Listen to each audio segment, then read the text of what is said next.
All right, Boker Tov, everybody. Today's daf is daf Chet. We pick up with where were we? Amar Mar. It's about 6 lines from the top. Line touches the word Ninhu, and we're once again trying to figure out or continue. This will be our focus for a while. What exactly is the function of the korbanot that are brought on Yom Kippur and then on the Regalim and so on? We understand they're all related to Tumat Mikdash, the impurity of the Beit HaMikdash. The standard korban in the Torah for Olav Yored, where where possible variable cost korban is for Yediyah B'tchila, Yediyah B'sof, V'helam Bein Tayim. Person was aware at the outset they became Tamei, they forgot, they did something wrong, then they became aware again. And the different various korbanot on Yom Kippur that are brought inside the Kodesh Kodashim, the Musaf, the Regalim, are for different degrees of Yediyah, without the Yediyah at both endpoints. And because of the emphasis there in the Torah is V'chiper ala kodesh mitumot b'nei Yisrael mipi shehem l'kol chatotam, that it will atone for the sanctuary on the impurities of b'nei Yisrael. So the first thing that the Gemara has to do is reject the possibility, which in parentheses could very well be understood as the pshat of the Torah, which is that the impurity here does not mean the impurity like contact with dead animals or with various bodily fluids and those types of things. The sort of standard things we call tumah, things that prevents a person from eating korbanot or entering the Beit HaMikdash, but that the impurities here refer to impurities created by sin. And that I've discussed this before, that according to many biblical commentaries, the pshat of Psukim is, that when you sin, it impurifies the land, it creates impurity in the world, the impurity enters into the Beit HaMikdash. The worst sins, the impurity goes even deeper into the Holy of Holies, and therefore once a year, the Kohen Gadol has to enter into that place which has where the impurities have all sort of clogged up the pipes, as it were, clogged up and maybe driven out to some degree, or risk driving out God's presence, and cleanse it from the impurities. Kippur not just mean to atone, but to cleanse.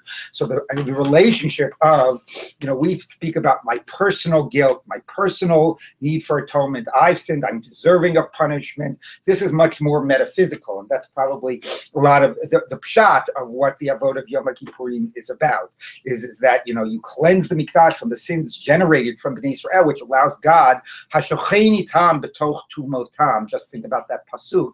It does not mean because they touched some dead carcass. God dwells among us in our impurity, means although we are by nature sinful, God continues to dwell among us. But what allows God to dwell among us in our impurity is that once a year we do a little house cleaning and we make it more possible and we try to get rid of that impurity. So that's the pshat of the psukim, and the Gemara to some degree really recognizes that, or at least raises that as a havamina.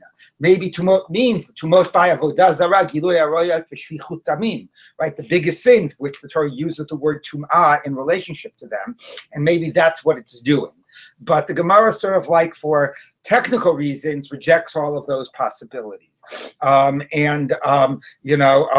because the pasuk says, Al HaKodesh mitumot b'nei Israel, tumah that relates to the Kodesh, not tumah that relates to, that's at least what Rabbi Shimon says, not tumah that relates to, or what do you call it, that relates to the mitamei, the land or something.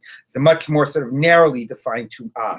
Or the other reason that it's rejected is, what's the other reason? This is mitumot. Mitumot v'lo kol tumot, a very technical reason, which is interesting, which is in principle it could be, but it's only going to do some and not all. And why? And now we're going to decide why some? Why of all the tumot, why focus more on this issue of touching, I'll call dead animals type of tumah? Why is that the one? And again, it's ironic. The whole big to-do of Yom Kippur, all of this avodah, whatever. I mean, yes, okay, atonement for sin is the goat that gets sent off.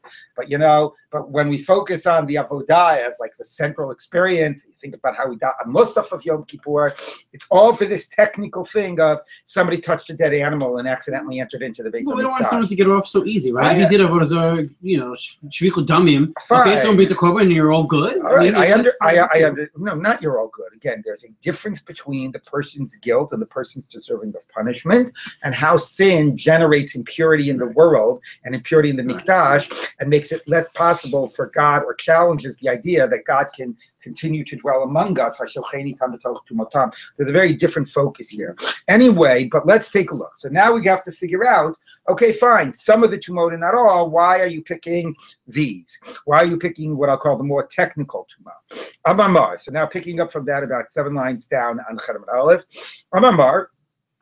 Maybe for these three,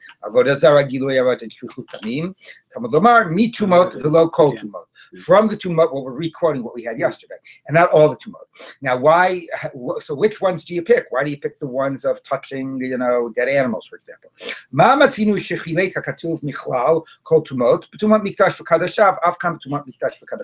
The same way when it comes to a type of tumah that prevents you from entering the Beit HaMikdash or eating korbanot, the Torah gives it separate treatment elsewhere. So here too on Yom Kippur, this is the one that gets separate treatment.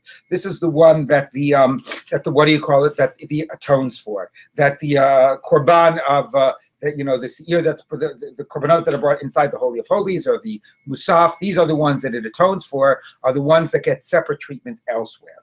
So where's this separate treatment that is given to Tumat Mikdash v'Kadashav? Okay. So Divrei Rabbi Yehuda, that's what Rabbi Yehuda says. My chilek, what does it mean that it's given separate treatment? The Maisi Bo Yored. That when somebody does this, touches a dead animal, for example, dead body, and then eats a korban or enters the Beis HaMikdash, if he has the requisite yediyah in the beginning, yediyah in the end, forgetting in between, he brings a korban, but it's a korban of variable cost. It is olev yoreh, okay, depending on his ability to afford it. So therefore, it makes it easy a little bit easier than normal for the person to atone for. Okay, you don't have, so because it wants you to get atonement, allows a sliding scale based on your ability to afford. We're going to assume here on Yom Kippur as well, if the Torah wants to cleanse the tumah or deal with the sin of the tumah, it wants to do it in a case where we've already seen that the Torah is trying to make it a little bit easier to address this sin. So the same way we see that here by the Olev Yoreh, the sliding scale, we're going to assume that is the tumah that is being addressed on Yom Kippur. Okay, so the mighty Olev Yoreh, so Ema Avodah. Well, maybe the Torah wants us to get rid of the sin of Avodah Zarah. And where would I see that the Torah gave special treatment to Avodah Zarah? To Maisi Se'ira, V'lo Kisba, because you bring a goat as opposed to a sheep. Normally, well, it's not easier because I've already hinted to that difference. So anyway, normally by a normal sin, you can bring either a goat or a sheep, female goat or sheep, and by Avodah Zarah, only a goat.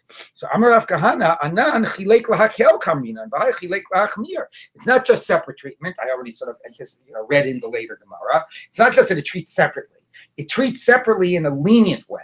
Olev Yoreh, the Torah is being lenient. It's making it easier to bring the korban because it's making it a sliding scale. So therefore, if the Torah wants to make it easier to get atonement, I'll say it wants to get you atonement on Yom Kippur as well. It's trying to make it easier to get atonement for this.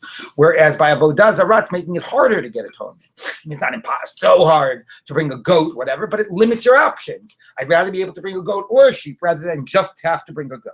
So the fact that we are looking for a case that we can see that the Torah is trying to make it easier on you. That we have by Tumat Mikdash, we don't have by Avodah Zarah. So the Gemara says, Ve'ema yoledet, how about a woman who gives childbirth? Okay, and she has to bring a korban, and the korban that a woman gives after childbirth is an Olev Yoreh. Is similarly, just like this Tumat Mikdash, it's variable, a sliding scale, what type of korban she brings. So what's the Havamina though? The Havamina Rashi says is, it's very interesting. What the Havamina is, a woman had birth before Yom Kippur, she hasn't gotten around to bringing her korban, comes Yom Kippur, and then after Yom Kippur, great, I don't have to bring my korban, because it was mechaper, talk about tumot b'nei Yisrael. There's a tumah of yoledet, okay? And I don't have to bring my korban. Tosfos is a little bothered because the Gemara sort of assumes that if you have a clear obligation of a korban, the korban of Yom Kippur is going to get you off the hook. So Tosfos says maybe it means a woman who is not sure whether she miscarried before or after 40 days. Because a miscarriage, you'd also bring a korban, but only after 40 days after conception. So in some issue, maybe where there's a doubt or whatever the case might be, if Yom Kippur rolls around, that is the korban for this woman, and therefore she doesn't bring a korban after that. Maybe that's what it's doing, that it really works 1 minute with the idea of tumot b'nei Yisrael, and that's chilek hakatuv. So the Gemara says, Ema yoledet, the chilek, the mighty olav yored, you bring a sliding scale korban. Amar Rabbi Yoshaya l'kol chatotam, it says that it's mechaper mitumot b'nei Yisrael l'kol chatotam. It has to have 2 elements, tuma and sin. Okay, so avodah zargila shvichas damim, it definitely has sin, and tuma we discussed. There's also an idea of tuma in general by sin. Tumat mikdash has tuma and has sin. You ate a korban when you shouldn't have eaten it. But here it doesn't have the sin component. L'chol chatotam v'lo l'chol tumotam. Not something that's just tuma, something that is tuma and sin. So when a woman brings a korban for childbirth, there's no sin involved. She's just bringing it to address the tuma element. So therefore, that is not what the korban on Yom Kippur is about. The korban on Yom Kippur has to have a dimension of sin. So now the Gemara says, but wait, Reb Shimon Bar Yochai says the reason a woman who has a child brings a korban, and it's a korban chatat, is because she is considered to some degree to be a sinner. Why is she a sinner? Because the Gemara says, Reb Shimon says, because we assume that when she's in the middle of giving birth and suffering the child pains, she takes an oath, which is, I am never going to have sex with my husband ever again. This is what it means. So therefore, because of that, she needs some atonement. Okay, so according to him, there is an element of sin here. So the Gemara says, Reb Shimon the time min komo hu muchra. Okay, but remember, Reb Shimon says that the way we know the korban of Yom Kippur is about tumat mikdash is because it says mitum v'chiper al hakodesh mitumat b'nei Yisrael. So he doesn't say it's chilek. He doesn't say just something has separate treatment. If it had separate treatment, maybe he would have picked Yoledet. He says it's already by context, it's clear we're talking about specifically Tumat Mikdash. But according to Rabbi Yehuda, that says we're just looking for something that's given separate treatment. So he would say, well, the reason we didn't turn to Yoledet is only about Tumah, and it's not about Tumah and sin, and we need something that's both about Tumah and sin. I just want to say something about a Yoledet and the Chatat, and that again goes to this idea of what we think a chatat is about, okay? And this goes back again, central to the idea of Yom Kippur, right? I said v'chiper ala kodesh means to cleanse, doesn't mean to atone. If you think about it as getting the tumah out of the Beit HaMikdash. Similarly, the word of chatat, which we normally translate as sin, right? Lechatei also means essentially, it could mean to sprinkle, but it could mean also to cleanse, okay? And it's not really about sin. So why does a yoledet bring a chatat? It is not because she did some sin. There's places where somebody brings a chatat as the end of a tahara process, at the end of a process of going from impurity to purity. And again, that shows, right, so other cases, and again, that shows that, a central theme here that is mostly being sort of bracketed by the Gemara, a little bit being acknowledged by Avodah Zarah, Gilui Shvichos Damim, etc., but a central theme here about the role of a chatat in general. Forget Yom Kippur. I go ahead and I sin, and, accidentally I break Shabbat, I bring a chatat. So we normally think it's a way of God forgiving me, okay? But actually, to some degree, maybe it's some of it, but to some degree it's because my violation, maybe it didn't create terrible tumah that needs to be dealt with on Yom Kippur because it wasn't benazed and whatever, but it created a certain amount of tumah in the world and a certain amount of the rupture, and now my chatat has to come clean up the mess that I made.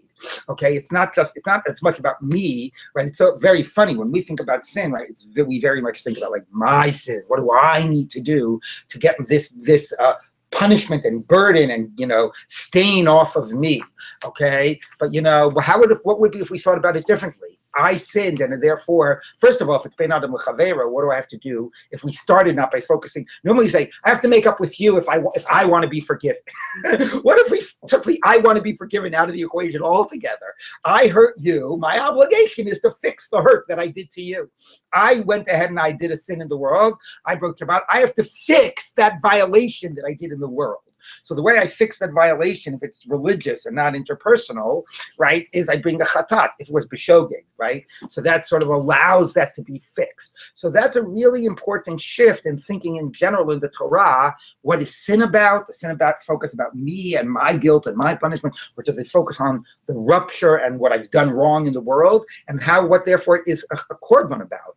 And there's a korban about sort of fixing that and cleaning that. One example of this is, to show that it might have nothing to do or not require an element of guilt or fault, is that the Gemara says, if you have a tinok shenishba lebein hagoyim, a child was taken captive, he was brought up, he never knew that he was Jewish in his life, he was raised in China, all his life he was, he thought he was Chinese, he never heard of Jews at all, or whatever. 20 years he lived, doing work on Saturday, and then one day he decided to research his birth parents, and he found out that he was Jewish, okay, and there happens to be a Beit HaMikdash. How many korbanot does he have to bring? So the Gemara says, well, he doesn't have to bring one for every malacha, he doesn't have to bring one for every Shabbos. I mean, the poor kid, the guy never knew he was Jewish, but he does have to bring one korban.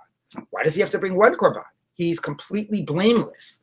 So even you could be completely blameless and still have to bring a korban, because still at the end of the day, like it's sort of like you broke it, you fix it. I don't care if it wasn't your fault, okay? And that's a concept of what korban does, right? So anyway, so it's important to acknowledge that, and therefore also a chatat by a woman whose childbirth or other types of people that are tamei. The reason of a chatat does not have to point you back to an idea of sin. The reason of chatat is, part of what a chatat does is it cleanses, it could cleanse some sin that was created in the world, and it could cleanse a tumah of a person. But to very much think much more in terms of cleansing and impurity and fixing something out there rather than sin and atoning and forgiving, my sin. That's a very different way, which is really more like a post-Mikdash way of thinking about it, and not so much in terms of how they were functioning, in the Beis HaMikdash context. Yes. So I want to get back to something you said earlier. It seems to me that we're having somewhat of a dichotomy, because when we started talking about the Avodah Zarah, Shevuot, and Gilui Arayot, and I was saying, oh, what? So then you can, so easy to take it off. Like, no, it's not. It's to clean the mikdash. But then you were saying, regarding that Yoledet, that it would get her off. So it doesn't have anything to get off from. It's just tumah. But it cleanses tumah. But it doesn't. If you're a sinner, we have to deal with that separately. And if you sin b'meisid, we'll punish you with the proper punishment. Okay. And if you sin b'shogeg, then maybe God will forgive you if you clean up the mess. Okay, but it's yeah. So yes. I just think Hebrew is more helpful because we translate it to non-Jewish terms. Like the terms around the sin is not helpful. But lachti, like to miss the mark, and karov, to be close again. Right. So I think more in those terms. Right. Kind of helps me wrap my head around. Right. Like, so often, that's true. Korban is read as the karev to get close to God, and lachti, how much what is hachti about sin or about error. Right. I think those are related, but again, I think that what I'm also trying to focus on is something a little more external and metaphysical, sort of world, cosmic, as it were. But yes, that's also very important too. Right. When we talk about sacrifice and sin, as opposed to error and rupture and drawing close and so on. Absolutely. Okay. So now the Gemara continues. Okay, fine. Ema mitzora. How about a mitzora? And a mitzora also brings an ola v'yored. So maybe it's helping for the tumah of a mitzora. Maybe that's what this korban of Yom Kippur does. Obviously, it's going to be the same answer as a yoledet. So the Gemara says, Amar Rav Hoshaya, l'kol chatotam below l'chol tumotam. Those that say that tzara is because of sin. Well, we're going to get there. Okay, so no. The mitzora, the korban of a mitzora is only about impurity. There's not an element of sin, and therefore the Yom Kippur korban is not relevant to that. Yom Kippur korban needs both. So the Gemara says,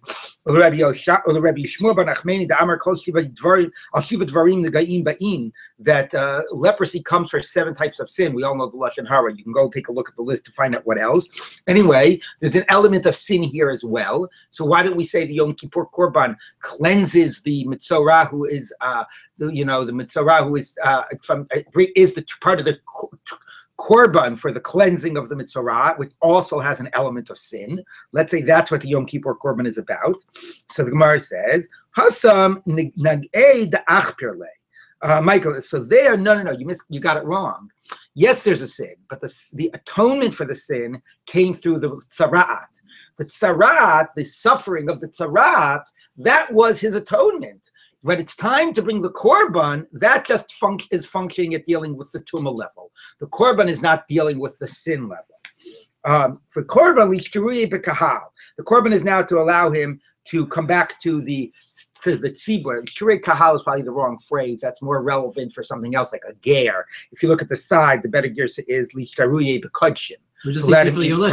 Right, exactly. So by the time he gets around to the korban, the tzarat was his was his sin thing. By the time it's time for the korban, that's just about tumah, and the korban of Yom Kippur has to also be about sin. The Eiman Nazir Tameh. How about a Nazir Tameh who brings a korban? Okay, the chilek now, and that is a similar way of singling out because it is not an expensive chatat. It's a chatat of birds. The chilek, the maisi tarimu b'nei yonah brings pigeons and turtle doves, so it's a bird korban chatat. It's a way the Torah is making it easier to bring a chatat. So maybe that's what the korban of Yom Kippur is, because we're looking for an example of an easy chatat. So why did you focus on mikdash v'kodshav? How about the Nazir Tameh? So the Gemara is going to have the exact same answer. I'm a Reb Hoshaya, l'kol chatotam v'lo l'chol tumotam. Again, it's just a tumah issue. It's not a sin issue. We need something that's a sin, that's a tumah and a sin issue. So the Gemara says, "Rabbi Lezer hakfar, the Amar Nazir nami chotehu ma'ik l'meimar." But 1 minute, Rabbi Lezer hakfar says a Nazir is a sinner. Why is a Nazir a sinner? Because he tziyar atzmo min hayayin. He denied himself the pleasure of wine. Okay, because it says asher chata ala nefesh. So therefore, it is about sin. Now, of course, the funny thing is, then why is only a Nazir tamei bringing a korban? Every Nazir should bring a similar korban if it's about sin. Not this korban, not this chatat that we're explaining. The chatat, where the Torah says asher chata al hanafesh, which is where he says that you sinned against what soul? Against your own soul by denying yourself the pleasures of wine and so on. Okay, that's about a Nazir tamei. So Tosfos says, well, okay, because the Nazir Tameh extended it. Maybe you want to do it once, it serves some purpose, right? And maybe that counterbalances whatever negative there is in the self-denial of wine. But if you allowed yourself now to become Tameh, and it's true, you can't always prevent it or whatever, but now it's being extended beyond some justifiable purpose. So according to him, there's also a sin element. So maybe that's what the Yom Kippur thing will function in that. But if you're a Nazir Olam, would you still bring the same korban for being the? Yeah, that's true. Yeah, what can I tell you? Anyway, so Michael and Amar, Savala Rabbi Shimon, the Amar min komo hu muchra. All right, fine. According to that, you're right. We could have maybe landed on something else, on Nazir Tameh. But if that's where you're holding, then you could come to the same conclusion by holding like Rabbi Shimon, who says you learn it from context. Okay, so the Rabbi Yehuda's approach is, yes, there's a lot of tumas we could have settled on, but the Torah says, mi tumot b'nei Yisrael, and we're going to pick the one tumah that the Torah gave special lenient treatment, and that we've identified as tumat mikdash v'kadashav by being tamei and eating korbanot. Maybe you could have figured out something else that both had a tumah and a chet element to it, but anyway, the Gemara eliminated most of those possibilities. If you feel that there was some other live possibility there, in the end, you always have Rabbi Shimon to go back to, and Rabbi Shimon says that you learn it out immediately from context, because it says, "V'chiper al hakodesh mitumot b'nei Yisrael." It's a type of tumah that directly relates to the mikdash, and that's the tumah that is being addressed by the Yom Kippur korban. So now the Gemara looks at Rabbi Shimon. Rabbi Shimon Omer, min komohu muchra. Hare Omer, v'chiper al hakodesh mitumot b'nei Yisrael. Mitumot shel kodesh means the type of tumah that impacts directly the mikdash itself. When you are tamei and enter into the Beit Hamikdash. So Shapir Kamer Rabbi Shimon, yeah, that's a pretty darn good point. I mean, it's right there in the pasuk. Why do you have to go look for some other reason to say that's what it means? So Shapir Kamer Rabbi Shimon, Rabbi Yehuda Amar L'cha, he'll say back to you, Ahumi bayile ki hechi da'avi lifnai v'liflim hachinavid behechal. Because no, what it's telling you is like this. The Torah says that the Kohen Gadol goes with the blood of the par and the blood of the seir into the Holy of Holies, right? And it says, and it says what it says, here, what's the pasuk?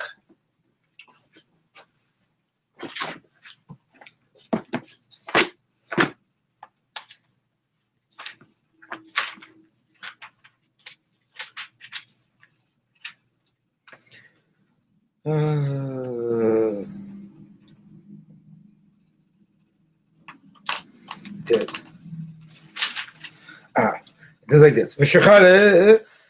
He's out like a part leaf kapara. So he says he takes the blood of the ear, he sprinkles it on the cover of the lid. I mean of the aron and in front of it. V'chiper al hakodesh mitumot bnei Yisrael mipishem lekol chatotam. V'chein yaaseh le'or moed hashocheni tam b'toch tumotam.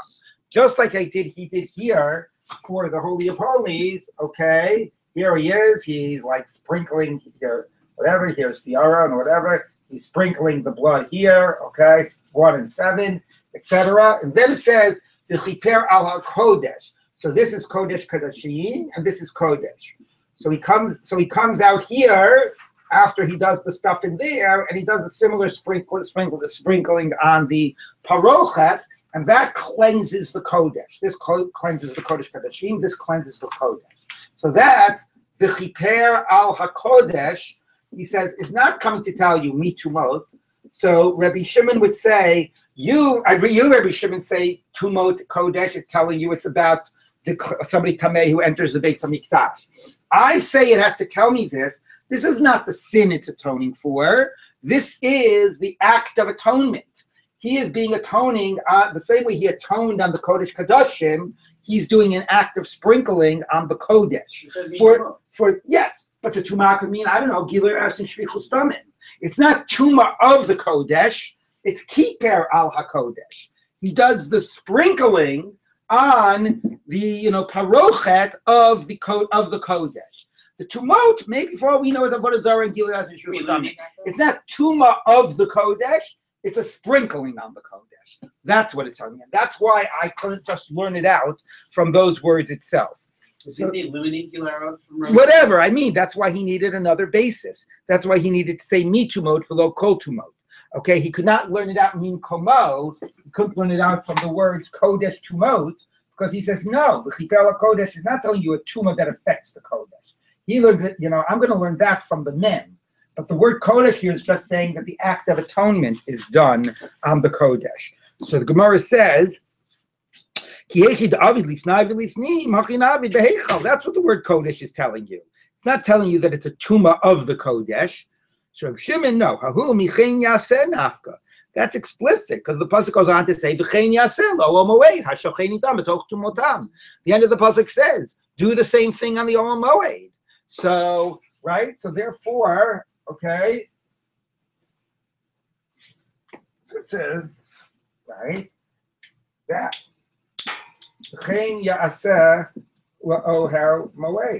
So comes Rabbi Shimon and he says, Kain Yaseh La'olam Moed is telling you to do the sprinkling, and therefore out there, and therefore the Chiper al HaKodesh Mitumot is not telling you what act you're doing. That's this. This is telling you what it's atoning for. It's atoning for Tumah of the Kodesh. That's what Rabbi Shimon says.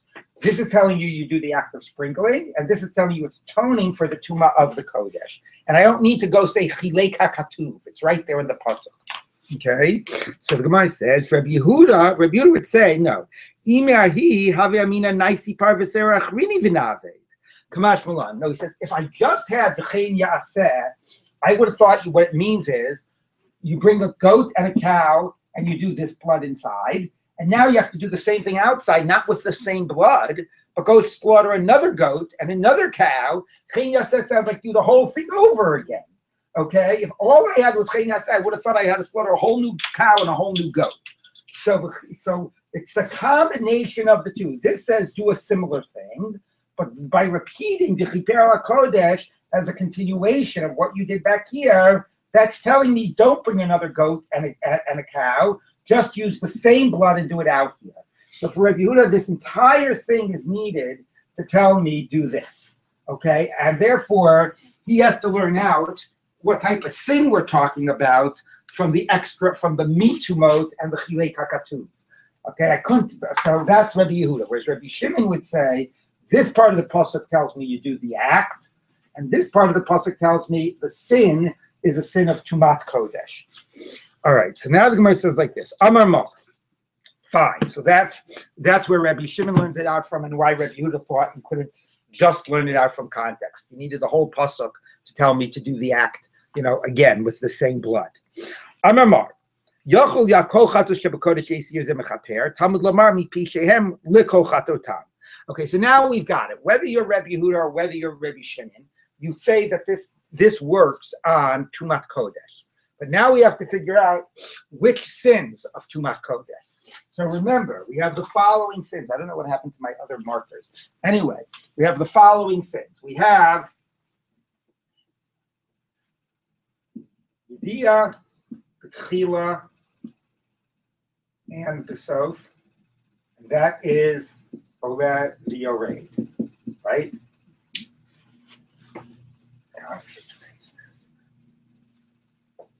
Maybe we'll do it like this. That's how we're going to do it.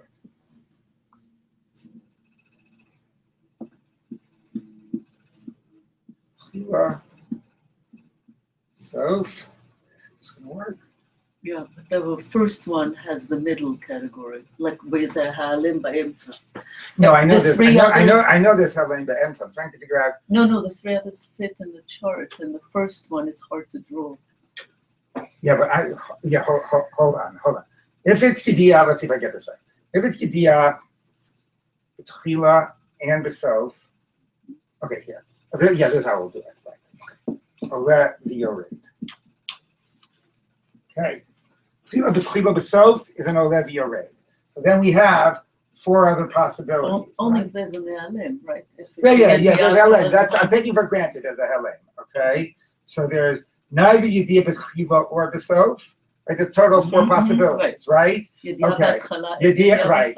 Yediyah B'tchila, Lo B'sof, and you're right. Okay. Right? Those are our four possibilities, right? Everybody get that? Okay. So this is a Levi array. What we wind up saying is that this is the Yom Kippur Bifnim, right? Right? What's done inside the Kodesh Kodashim. This is Yom Kippur the Musaf, what's done B'chutz, and this is Rikalim and Rosh Chodesh. Okay, that's basically our breakdown. So now we've learned, because of Hakodesh Mitumot, that Yom Kippur is mechaper for Tumat Mikdash. How do we know which one of these it's mechaper for? That's the next thing to brighten the nose. I know it's mechaper for Tumat Mikdash, but which one of these is it mechaper for? So let's take a look. Okay, so it says the following. It says, okay. So Amamar, Yachal al Tuma Shebekodesh Yezem Mechaper, a kol tumot, maybe it works for the whole list. Okay. Talmud Lomar, Mi Pishehem L'Kol Chatotam. So it says from the sins of all of their what do you call it, of all their iniquities of all their sins. So it says the same way Pesha is a willful sin and there's no korban. It can only atone for something that you're not bringing a korban for. Okay, the comparison of chatat, which is unintentional, to pesha, which is willful doesn't have a korban. So the Yom Kippur, because it says mi pi shehem, it cannot be this, because this you already bring a korban for. So we cannot be talking about the first one. So it can only possibly be one of these three, because these are things that you are not bringing a korban for, and therefore that could be what Yom Kippur works for. Okay, but which one of those three? Mine. So what's a type of something that you would not already bring a korban for? Yesh b'yediyah b'tchila, yesh b'yediyah b'sof. I'm sorry, which is the one you are bringing korban for? Yesh b'yediyah b'tchila, yesh b'yediyah b'sof. So that's the one. So we know that that's not included, because Pishehem says it's something that you're not already bringing a korban for. So the Gemara says you don't need the word Pishehem to tell you that. Of course, if you're already bringing a korban for it, you're not going to do the Yom Kippur korban. Right? Why would Yom Kippur korban do it? Bring your own lousy korban. So somebody says, "Hi, bar korban who?" So of course, why do you need Pishehem to exclude that? If you're obligated in the korban, you're obviously not doing the Yom Kippur korban. No. Well, tzricha disyadale samach l'shkias hachama. No, what happened was right a minute before it was sunset on Yom Kippur. So right before Yom Kippur began, you realized, oh my God, I just did the sin of Tumat Mikdash. I've got to bring a korban, and so on. So in that scenario, you didn't have a chance to bring it yourself, because then it became Yom Kippur. So maybe in that scenario, Yom Kippur this korban would get you out of your korban. You got the case? You realized a minute before Yom Kippur, maybe it would get you out. So Sagadek Chamina, I would say, Ademaisi Nitlile, and maybe or maybe even if it wouldn't get you out of it, maybe until Yom Kippur is over, this korban protects you, suspends the punishment until you get a chance to bring it yourself. Kamash Malan that no. If Pishehem tells you, even if you didn't get a chance to bring this, if you're obligated in your own korban, don't come looking to us. That's not the responsibility of the Yom Kippur korban. That has nothing to do with this. The Yom Kippur korban is limited to things that you're not obligated in the korban. So it's one of these three. But how are we going to now limit it to this first one? We're talking here about the blood that's done inside the Kodesh Kodashim. Okay, so now we continue. Amar Mar, minayin sheyesh b'yediyah b'tchila ve'ein b'yediyah b'sof. How do you know Toled? How do you know that it works for this one? There's Yediyah b'tchila and not Yediyah b'sof. How do we know this becomes the one that it focuses on? So minayin. So Micah Kashale, what's the difficulty? You've already excluded the case of Yediyah b'tchila b'sof. No, this is what's bothering it. You say it has to be a sin like an unintentional sin, like a willful sin. It has to be one that doesn't have a korban associated with it already. So, if that's true, that we have to identify a sin that doesn't have a korban associated with it. Maybe I should find something that would never have the possibility of a korban, just like a willful sin.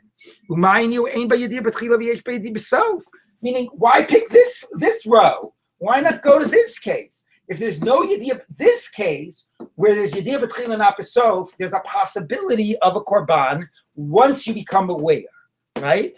So why did we choose to say that it was this one? If the idea is to find some type of a sin that korban is not relevant for, then we should have picked this, because in this case, you'll never bring a korban. Since you were lacking the initial Yediyah, you would never bring a korban for this case. So why, if we're saying Yom Kippur atones for an unintentional sin of Tumas Mikdash that there's no korban for, why did we pick this, right, which is the one that there's no korban just yet, but there could be a korban once you become aware? Why don't we pick this one, right, or this one, all right, where there will never be a korban? So the Gemara says, so the Gemara says like this, but let me say that something that there was a knowledge at the beginning and not at the end. Since when you do become aware, you will bring a korban. Maybe it shouldn't suspend the punishment. Maybe it shouldn't be effective, right? If you really want something that's like a willful sin, that there's no korban, you should pick this or this. This at least has a korban in the end. Why are we picking this one? Okay. No.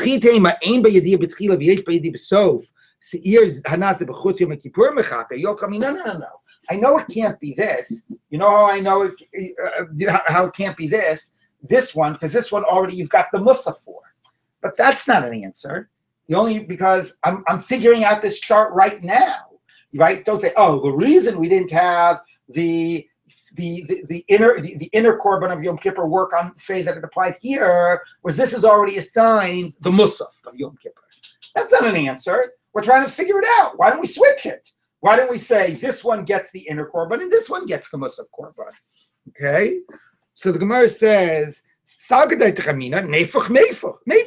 let's just reverse it. Okay? So you can't say, oh, we've already have that doing something. How do you know you have it doing something? All right, so that's the question.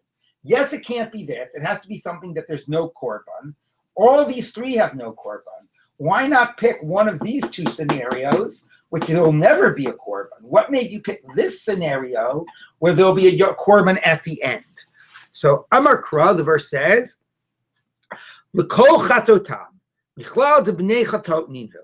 So the L'kol chatot Pishehem tells you not this. Okay? Pishehem told you it cannot be this one, because this one has a korban. But L'kol chatotam tells you, yes, no korban now. That's what Pishehem says. No korban now. That's what Pishehem, just like a intentional sin. Can you continue the chart? What? Wait, let me just finish this point. Pishehem tells you there's no korban now. So it's one of these three. That we get from Pishehem. But L'kol chatotam tells me it will lead into a chata. something that has the possibility of a chatat eventually. So it's the combination of the two. Pishehem tells me something that is not a korban, that is not obligated in the korban right now, which excludes this. Likol chatotam tells me something that could eventually turn into a chatat. So the only thing on this chart that has no chatas now but could become a chatas is this one. This one has no chatas now because you're not aware yet, but it could become a chatas when you become aware. This one is a chatas now, and this one will never have a chatas.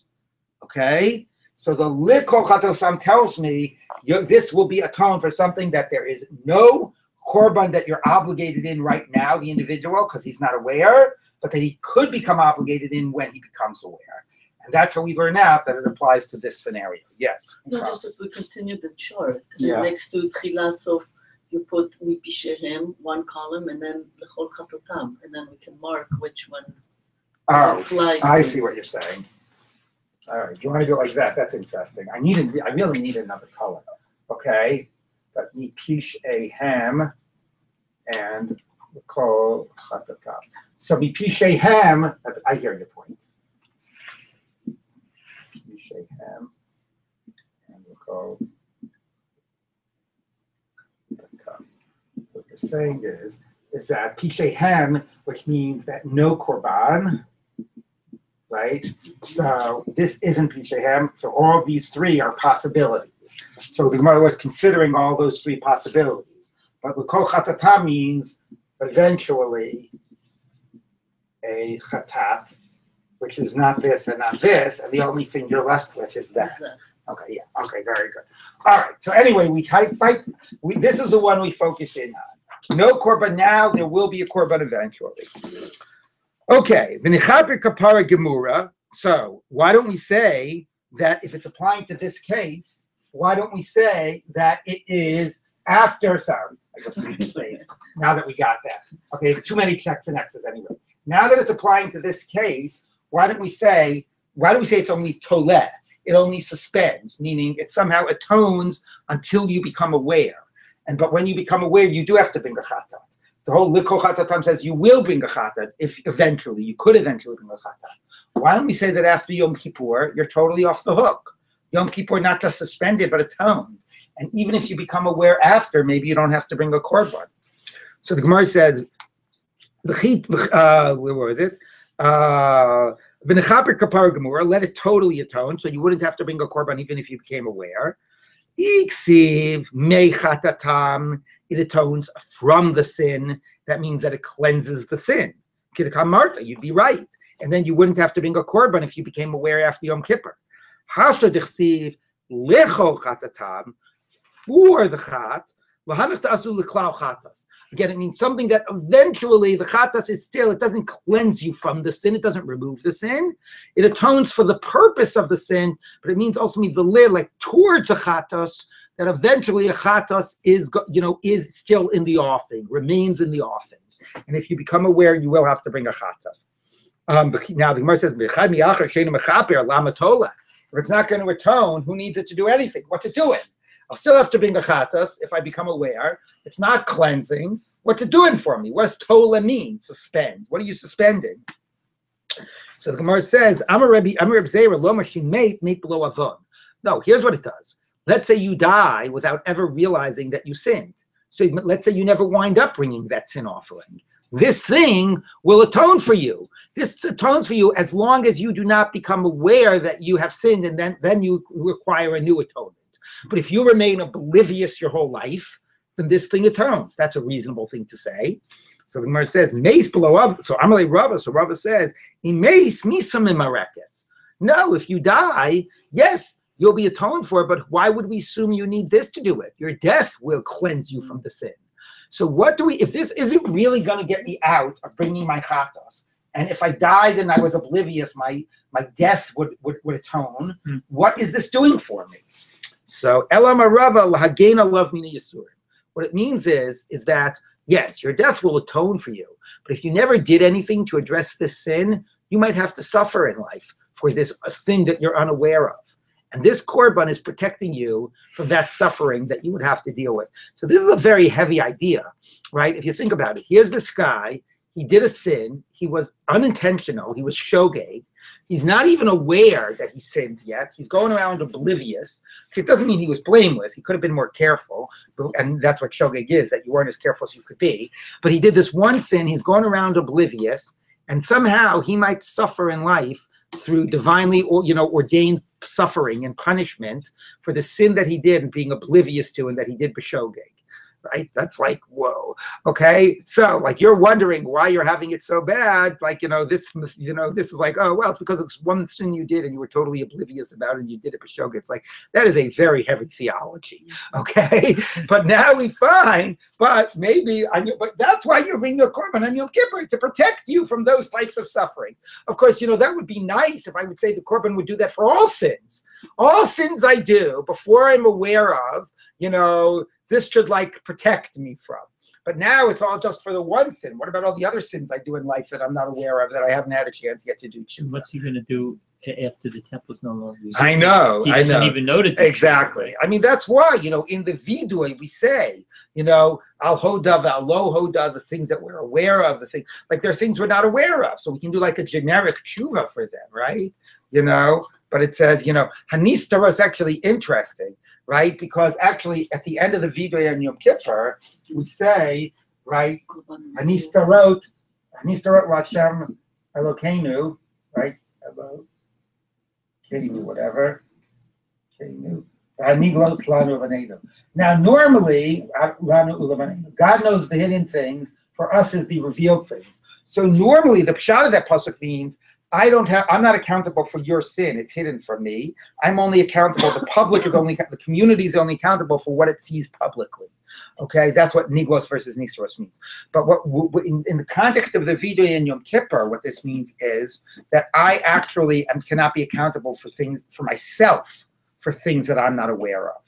This quoting of this pasuk in the vidui of Yom Kippur is directly addressing this scenario about God. At the end of the day, you can't hold me accountable for something I don't even know that I did. The things that are hidden, whatever, that's not my responsibility, God. Or I can't, you can't hold me accountable. So it's actually quite interesting if you think about how this plays out, right? And he says al hoda, velo hoda, right? We sort of do all of that in the vidui of Yom Kippur, but then we quote this pasuk to really say, you really can't hold me so accountable for those things. And here we're saying that that's the entire purpose of this korban, is to protect you for something that you're oblivious of. Okay, so let's now read a little bit further. All right, so that was that. Now we moved on. So this one is Mitumot B'nai Yisrael, Mitum, whatever, Mitum Od B'nai Yisrael.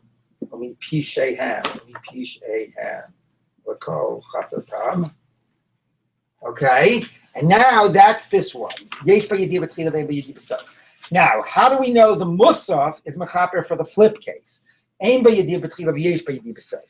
if you remember, we're going back to the actual Mishnah.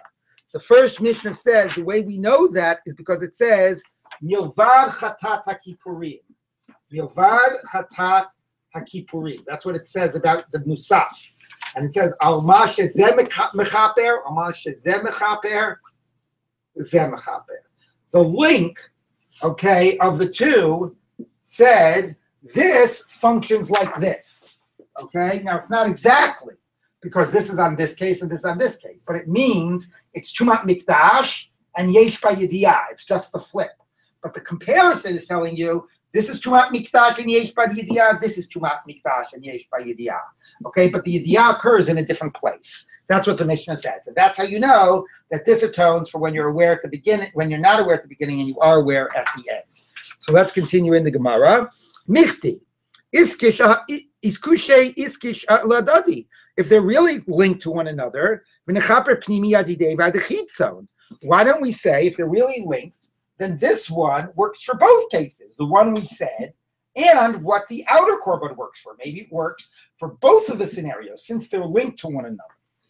The nafkamina, now why do you need it to do both?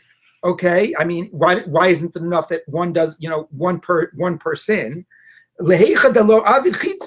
Maybe if for some reason you ran out of the necessary animals and you couldn't do the one, maybe because they're linked, it's telling you, don't worry, the one on the inside worked for both.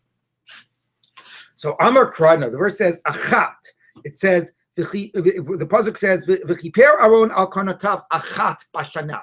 He does it once in the year. That's what it says by the inner korban. Kapara achat mechaper ve'enu mechaper shtei kaparot. Word achat that appears by here says it only does its own job. It doesn't do 2 acts of atonement. So yes, they're linked. They're linked enough to tell you they're similar, but they're also distinct. Achat says this is only doing its atonement. It's not doing the atonement of another korban. So the Gemara says, all right, but now let's ask the question in reverse. As long as they're linked, this might say achat. So this says it's only doing one thing. But how about this one? Let this one do its row, and because they're linked, it'll also do the atonement of the inner korban. All right? It only says achat up here. This one does 1 atonement. Let this one do 2 atonements because they're linked. Yeah? Everybody's getting this? Okay. And the relevance would be if, let's say, somebody became tamei after the inner korban was brought before the musaf korban. So then the musaf is like a backup. It's a belt and suspenders. Oh, if something happened between these two, don't worry. The musaf does its own job, and it does the job of the inner one. Why don't we say that? Amar Kra, the verse says, achat bashana. It says again achat. Right? It says achat twice. It says, v'kiper Aaron al konosav achat bashana. And then the pasuk goes on, it says, what it says, v'kiper Aaron al konosav achat bashana, midam chatat ha'kipurim achat bashana yichaper. Okay, so it says achat bashana twice. Kapara zo lo tehei ela achat bashana. So the achat bashana is telling you this atonement up here is only done once. So the achat says this korban only does one thing, and the achat bashana says this atonement here is only taken care of once.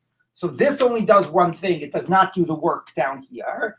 This atonement is only taken care of once, so it's not taken care of by another korban. Okay, so the 2 achats are basically telling you, yes, they're linked to tell you they're both tumat mikdash and they're both yesh b'yediyah, but they also remain distinct. This does the case of knowing in the beginning and not knowing at the end, and this does the case of not knowing at the end. Excuse me, did I get that right? Yeah, not knowing. This one is the case of knowing at the beginning and not at the end, and this takes care of the case of not knowing at the beginning and knowing at the end. So they're obviously very similar, they're linked, but they remain distinct as well. And that's how we know now those 2, and we're just left with like the last one, okay? So we will continue with this tomorrow.